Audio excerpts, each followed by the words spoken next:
सांस के दवाई जगदम्बा भैया के हवा। ननद भौजाई के रिश्ता काट कुछ के रिश्ता हो।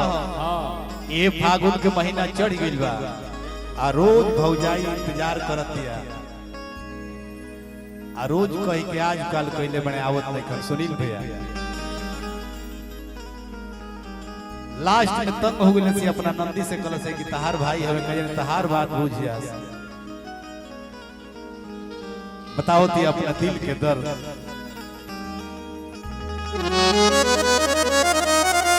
कि सैया जी के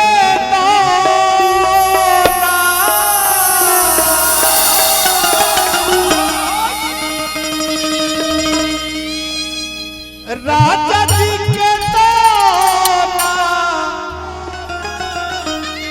नंदी कलसिया की काहे खाती है भौजाई काहे खाती कि राजा जी के नाना बोलाई रे ननदिया। एरी तू ये सुतला में भैला में अंतर होला। सुत तनी लेकिन भाई नहीं के आओ कि सुतला पला के भाई रे ननदिया। सुतला पला के भाई रे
प्रधान साहब हल्दी निवासी आपकी तरफ से 1000 रुपए का आशीर्वाद स्वागत बंदन अभिनंदन। यही तरह प्रधानी ना विधायक और बढ़ जाओ। हम भगवान भोलेनाथ हनुमान जी से कामना करो कलश से मेरा रू आज पिया के बाई में समाई रहती तो हम ससुरैती कहाई रहती। राजू भैया आज पिया के बाई में समाई रहती तो हम ससुरैती कहाई रहती। सुनील भाई के आंख फूट गइल बा तो हम का करी नहीं तो मुगल सराय में ही तेरे नाक मारे दवाई नहीं।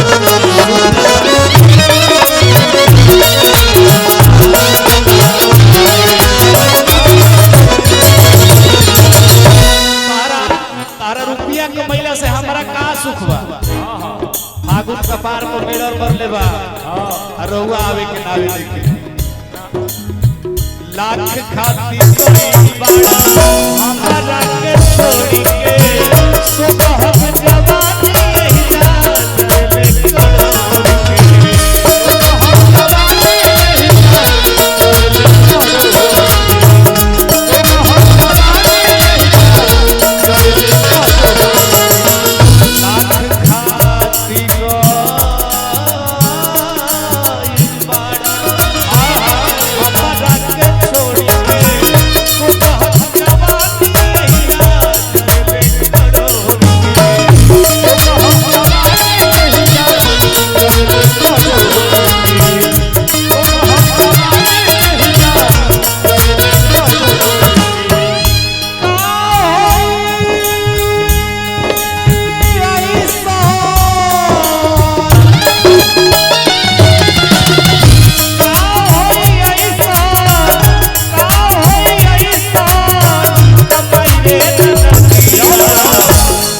सुनील भैया की तरफ से आशीर्वाद स्वागत बंदन अभिनंदन कि सुतला पला के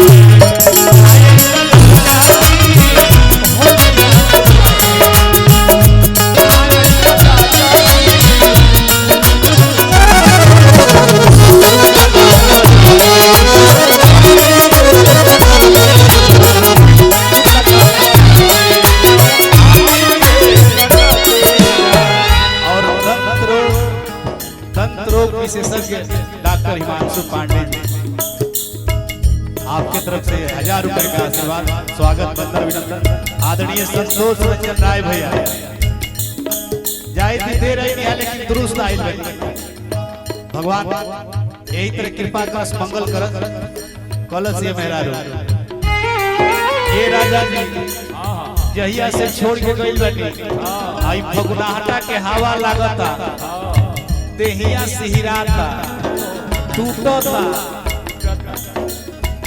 अब बाढ़ के पानी उस पर आई छोड़ के हे उखड़ जाता बखिया अखिया के लोग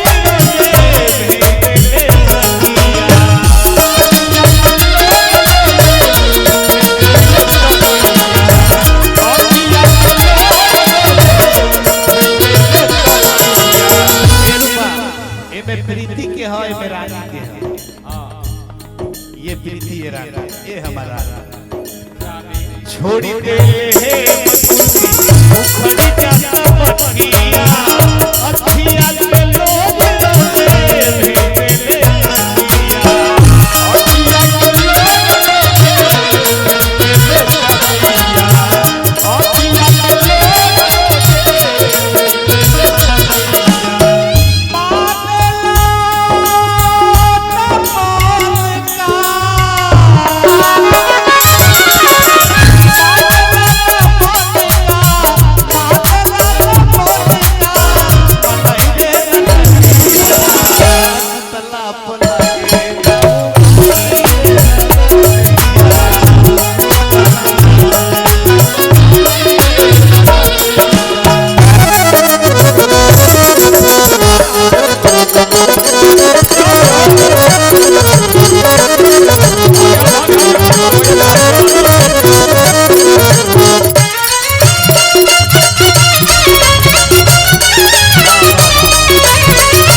बहुत ही बढ़िया गीतकार भाई अनिल तनई जी की तरफ से सैकड़ों रुपए का आशीर्वाद, तहे दिल से सम्मान, स्वागत। और अंतिम लाइन कलश ये मेहरा कैसे राजू भैया अंतिम लाइन कलश ये मेहरा कि राजू देवरवा लाई के खोज के तोहरा के चुमाए लो फिर रही रो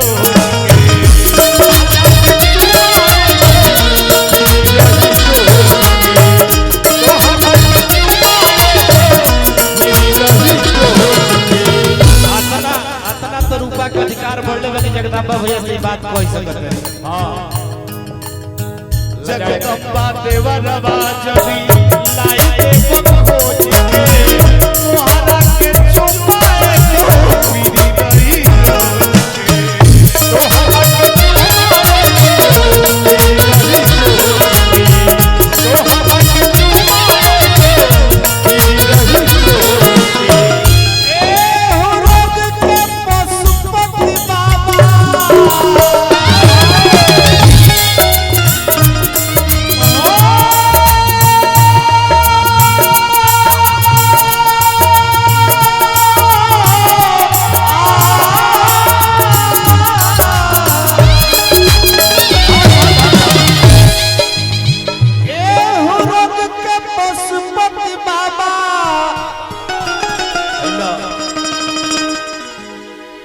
रही तारा खातिर दीवाना रहला अरे दवाई रे नदिया अरे कि सुतला पलागे दवाई रे नदिया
के तरफ से आशीर्वाद